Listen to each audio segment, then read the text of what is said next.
an order. What's your name? Mike. No. I think your name is Jimmy.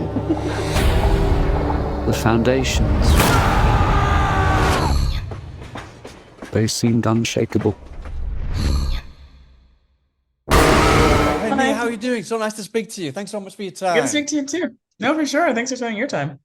So, I mean, the best way to start off is obviously to quote Arthur C. Clarke, I think, where he says, trying to predict the future is a discouraging and hazardous occupation, which I imagine making this film, you were kind of wanted to try and predict the future in a way, and kind of hopefully, because the third film hadn't been greenlit when you made the first two, you wanted to imagine how you could manage to get this third one made at the same time as making the film now. So it must be such a weight off your shoulders now to know that the third one is finally being greenlit. No, and deeply, it's great. I'm very glad. The audience's rave reviews of what they've seen of the second film.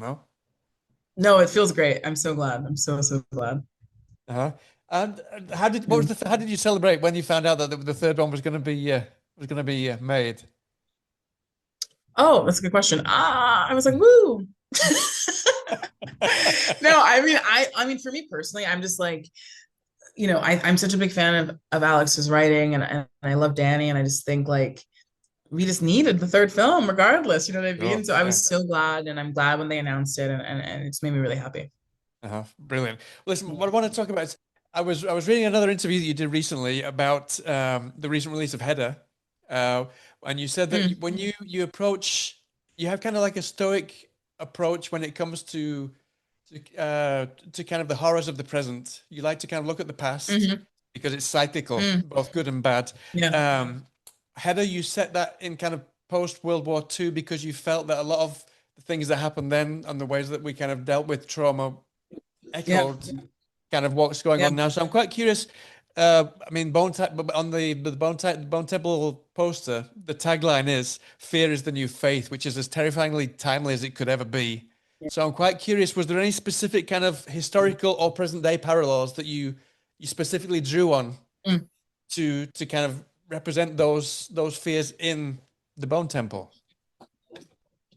No, actually. I mean, I think part of what works so well about the Bone Temple is that it is, and about kind of apocalyptic stories in general, is that they're very existential. So they end up really talking to us in any time. And I think in particular, this idea of fear being the new faith, like throughout history, fear being weaponized to manipulate people into, voting against their own interests or into attacking their neighbor or whatever. I mean, it's happened so much. And so I think that's always going to be something that as human beings, we struggle with and we're always fighting against. But I think the themes of the film, like, how do you organize the meaninglessness of life? How do you create meaning when everything feels hopeless? How do you hold on to hope? I think those themes are things that we think about as humans all the time. And I think, and I really love the way Alex wrote this character of Kelson and his expression of it. You've also mentioned that, obviously I don't want to give anything away about the actual plot, but you say that you actually explore evil here in a different way than we have seen kind of inklings of it in the previous films, but here, especially kind of the evolving relationship between the survivors and the infected. You said that you've noted that the infected aren't purely antagonists in this film. So I'm quite curious, was there anything specific about that kind of relationship that changed the dynamic of how you wanted to portray the zombies, if you want to call them zombies? I don't know if you could still call them zombies in these films, against kind of the survivors. How did the dynamic maybe change a little bit so that you could kind of portray what you wanted to get across in terms of that dynamic? I think what's interesting is, 28 days later is a very specific time in this world. We're following this character trying to figure out like what the hell is going on. 28 years later, it's everyone knows what's going on. It's like how they choose to live in it. And so much of this film is about choice. And if it's going to be about choice, we have to focus on characters who choose to do good and who choose to do bad. And because the infected can't choose, they have a disease, they're unwell, essentially. So because it's now about choice, we have to watch people choose horrible things. And that's why I think this emphasis, having a bit more emphasis on the human horror is so key and so important. And I really enjoyed, bringing that to life. Sure. And something that you were very adamant was that you didn't want to bring another Danny Boyle. You didn't want to replicate Danny Boyle for this film. Yeah. which is Yeah. obviously that's fantastic. People don't want to see the same film, the same style of film, but at the same time, Yeah. because this is Alex and Danny's baby, if you will, all these films, um, Yeah. Yeah. and most likely he's supposed to Danny's hoping to direct the third one. So because they will bookend this one, how did you kind of balance being Nia and bringing Nia to the film, Mhm. but at the same time making sure that it still fit in? I don't like that word, but if it still kind of flowed, if Yeah. you know what I mean, with those two bookends, if Danny will do both of those films in the end. Yeah. I didn't, it's so interesting. I think because the scripts were so different, I felt really free. Right. And I think because I have such a reverence for what Danny and Alex have done, I felt really free in that sense. And because they're producing the films, I knew that if I went a bit off piece, they'd be like, whoa, whoa, whoa, but I Yeah. also was super clear with them. I was like, I want to make a movie. It's not just because I'm like, I need to make a me movie. It's because it's like, I need to make the movie that I saw in my head because the script is different. And I want to be able to fully express what I feel and what I saw um, in my own way. Because that's interesting to me. That's why I do this. So yeah, I just got really lucky that they were both so open and generous and agreed with me on that and also like bought into the vision that I had for the film. Mhm. I mean, maybe I'm reading between the lines, but I was watching a featurette where Danny speaks about bringing you on board, and he said that he would Mm. the tone that he said what you brought to it, it felt as if you really kind of took him by surprise in the best possible way. I'm quite curious Yeah. what kind of things surprised him the most that maybe he wasn't expecting you to bring when he saw the kind of what you filmed. I don't I'm not sure. I will say like I think we spent a lot of time together during prep and we meet people together and he invite me into like the meetings like figuring out Samson's um look and all that stuff and the prosthetics and he was so open and generous and just wonderful and I was very aware of like not wanting to step on toes, but because he was so inviting, I think I just really felt like I had a voice. Mhm. And I used my voice and we had really interesting conversations about like the characters and what we thought was going on and what it meant. And I remember talking to him about how I saw Jimmy Crystal as a kind of a Joan of Arc kind of character, Right. where it's like it doesn't really matter if he really hears the devil's voice or not, or if what he thinks is happening. What matters is that he believes it, and so do the Jimmies. And so we had these really interesting conversations. So maybe that's what he meant. Huh? I'm glad you brought Jimmy up because I think Jimmy was specific. I mean, it looks quite blatantly a Mm, specific nod to Jimmy Savile. Um, mm. was that always something that was kind of that Alex had this idea that to create someone that kind of replicated in a way Jimmy Savile, not just his looks, but Mm. the way he kind of treated the people, unchecked power that he had. I think I think a lot of things are happening there. One, specifically with Jimmy, like so much about his character is about corruption. And he corrupts two things. One is sort of religion and this idea of dogma, and like he has this weird fucked up like Satanist ritual charity thing that he's like corrupted and turned into this way to control these kids that follow him.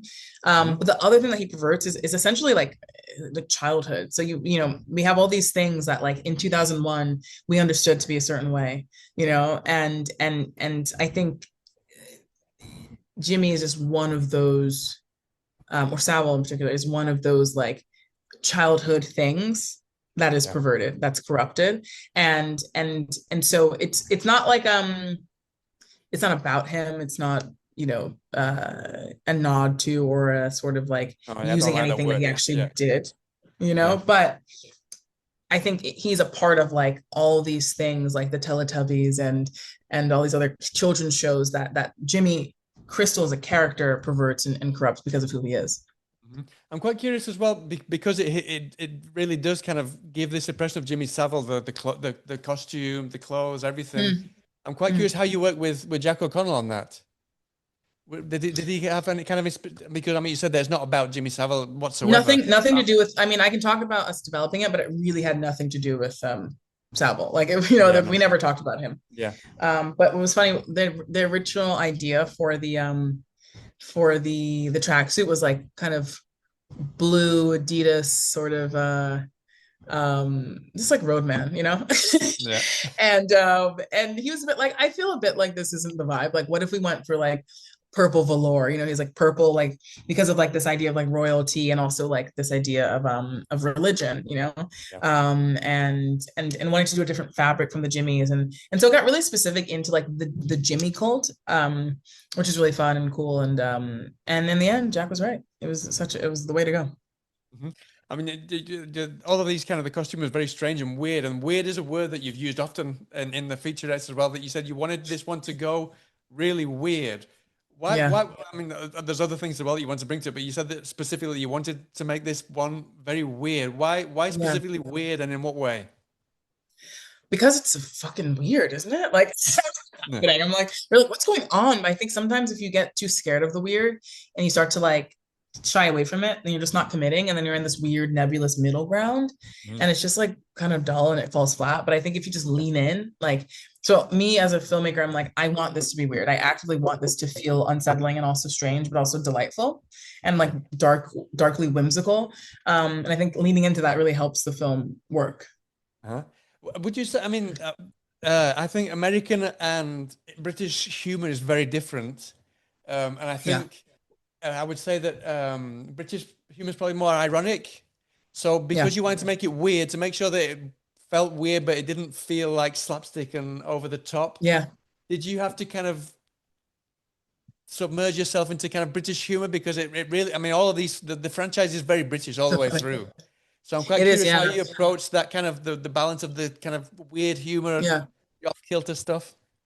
I mean, to be fair, like I lived in the UK for a while and I have family there and I visited a lot and worked there a lot. My dad's born and raised in London. All right. And my family's mostly Jamaican. So there's like a lot of peripheral Britishness is going on. Like Sure. I grew up watching EastEnders, so like it's it's Yeah. very like, I feel like at once like an insider and an outsider because I am American, but my family is from all over. So, and then in terms of British humor, that's so funny you say that in particular, like steeping myself in it because I was doing that anyway, So Yeah. I think maybe I just had a natural ear for it because of just my experience and what I've been watching naturally.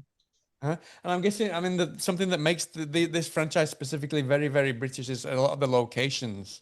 Yeah. And you got to film a lot on locations. And I think you even went to, was Almost Bradford was one of the main exclusively. places that where the Jimmy gang Yeah. has kind of got their hideout. And I think it's the Richard Dunn Sports Centre. Am I correct? Yeah. Yeah. That was the Where I opening used to scene. go, so I used to go as a kid there to celebrate Whoa. birthday parties and those things down the water slides and those kind of things.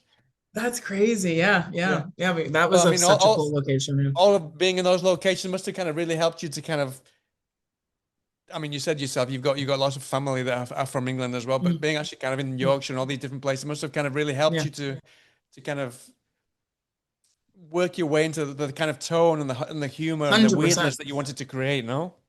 Yeah, no, 100%. Because also it's also like such a specific culture. Like, Jimmy is Scottish, and then we're shooting this movie in the North. And I think a lot of it, of like the sort of Englishness is also very Northern, like Danny's Northern, it feels very specific to that. And like, and it doesn't really, for me, it doesn't like Southern England. Like I kind of made a choice. I was like, I don't really want any of the Jimmies to be Southern. Like we were like, they're going to feel, so, I mean, we have a Welsh kid, but like, it's not really, I wanted the accents to feel like it represented the islands, Yeah. And I also wanted it to feel Northern, I wanted to be in those spaces. I wanted to like shoot in that leisure center because we don't have stuff like that in the States, like the leisure center like that, like, or at least where I'm from, like I'm from New York City, like we don't really, like with the basketball court and the slides and all that stuff, and we don't really have that. And then shooting in Yorkshire and North Yorkshire and the Yorkshire Dales and in Newcastle, like I just wanted it to feel super specific. And so shooting on location was a really easy way to like make sure that it felt authentic. Oh, fantastic. I mean, I mean, something that was made the kind of the headlines for the previous film, 28 years later, was the fact that Danny used iPhones for a lot of the shoots, specifically a lot of the action shoots to get the kind of that pause effect. Yeah. And you said that you don't want to replicate what he's did, obviously, but I'm quite curious, was there anything specifically that you kind of wanted to? Because I mean, there was you one must have thing in been on set particular. and spoken to him a lot about how he filmed it. So was there anything that you kind of carried over from that one to use in this one, or anything else? The thing that The only thing that we took specifically, we being Sean Bobbitt, my DP, and I, was so when Danny shoots the infected, he changes the shutter angle, and it's just like a really cool effect, and it was like it's super effective, and I thought, oh, that would be perfect way to like create a continuity visually through the series. And so we changed the shutter angle whenever we shot the infected, but then because the Jimmies and their violence was so akin to the infected and their violence, we used it for the Jimmies as well whenever they were killing people, skinning people, stabbing people. So that was one thing that was really great that we got to take from Danny's movie.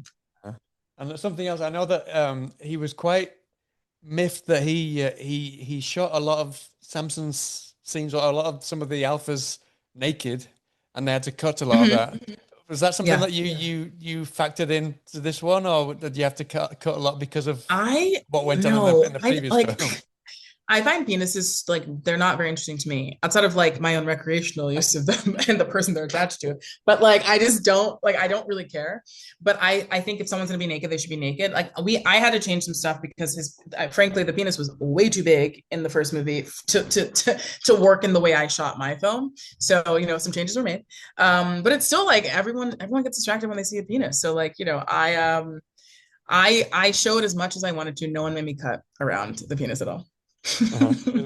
I mean, I said at the beginning of this film was made before the third one had even come out, and also before the first one had even come out. So I'm quite curious, when the first one did come out, was there any reactions that made you maybe second guess what you had filmed, or quite the opposite?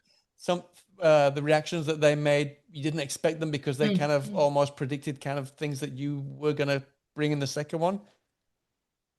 You know, it's funny. There's like, because I've had experience twice now of doing like franchises or like reboots, prequels, like sequels, and like that space, I just stay away from that stuff for the most part. So I didn't really. So no, not really. And the things that I did happen to see, you know, I was always really confident in what I was doing, and I felt really like clear about it, and so I wasn't really worried. Okay. Yeah. And then I obviously I wanted to come back again. I mean, I didn't realize that you had so many relatives in the UK, but I was quite curious what it is about British projects that attract you so much that you've come back. I mean, you've done Top Boy, and Heather was very kind of British set. This one as well. Yeah. Is it? I mean, I read in interviews that you like to kind of change the genres up. You know, Marvels, all the different genres, so that you don't get pigeonholed. Yeah. Is that something that you like to do as well? You like to kind of go across the pond to maybe just to switch things up a bit and not get pigeonholed as well, or is it? Well, I live in London, so I live across the pond. You live in London, and I've been there for years now. Yeah. And also, part of it was like, you know, I'm from New York City. I love living in New York, but there's not a lot of production here. And after a while, it was like, I'm never home. It would be great to like go home on the weekends or go home at night after I finish shooting. And I made my last 3 films in the UK, and I was able to go home every weekend or every night when I finished shooting. And it was great. And I loved it. And editing in the UK, in London, being able to ride a Lime bike to the edit and go home, like, it's great. So I think for me that was a big thing. And also I just love London. I like the UK a lot. And like, you know, a lot of my first jobs after I finished my first film were in the UK, and I just always felt very like seen and accepted there as a filmmaker. And I just like it. It's a good vibe. I know, yeah. I love it, yeah. I mean, I've been living in the north of Spain for the past 20 odd years, but no, I used to live in London. No, it's a fantastic place. Yeah. Oh, cool. Yeah. It's great. But listen, Nia, they're giving me the wrap. So listen, thank you so much for your time. Thank you so much for a fantastic film. Congratulations again that the third film got greenlit thanks to the success of this one. And, I know, it feels great. Fantastic. I mean, it must be so fantastic to be able to go out next week when the film comes out and know that no matter what happens, I mean, it's going to go down fantastic anyway. People are going to get there. No matter what happens, it's going to get a third one. Yeah, so get to finish the story. So listen, thank you so much for your time, and I hope to speak to you again sometime soon. All right, all the very best. Talk to you soon. Bye now. Bye. Cheers. Have a good one. See ya.